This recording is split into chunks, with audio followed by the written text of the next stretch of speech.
Government வச்ச சீலை உடைச்சி எடுத்துட்டீங்க அப்படின்னு சொல்கிறாங்க. அப்போ நாங்கள் சொன்னோம், இல்லை மேடம் நான் கவர்மெண்ட் வச்ச சீலை உடைக்கல, ஆர்டிஓ ஆர்டரை நீங்கள் மதிக்காமல் பண்ணிட்டு இருக்கீங்க அப்படின்னு சொன்னாங்க. அத்துமீறி வந்து ஆர்டிஓ ஆர்டரே எங்களுக்கு கொடுக்கவே இல்லை.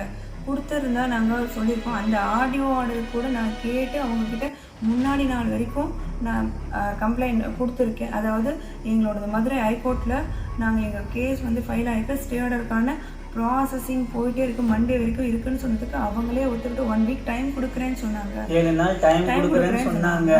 அதையும் மீறி இப்போ 2 நாளைக்குள்ளே நாங்கள் அப்படி என்ன குற்றம் செஞ்சிட்டோம், எங்களை கைது பண்ணி அரசு வாரண்ட் பண்ணுற அளவுக்கு நாங்கள் அப்படி என்ன குற்றம் செஞ்சிட்டோம். நாங்கள் இந்து தர்மப்படி அங்கே எங்களுக்கு உரிமையான இடத்துல உக்காந்துட்டு கருவறையில் பூஜை பண்ணுறதுக்கு கூட எங்களுக்கு உரிமை இல்லையா? அது குற்றமா? அது குற்ற செயலா? சட்டவிரோத செயலா? அப்படின்னு கேட்டால் நீங்கள் எது பேசாதீங்க அப்படின்னு ஜட்ஜமாகவும் சொன்னாங்க.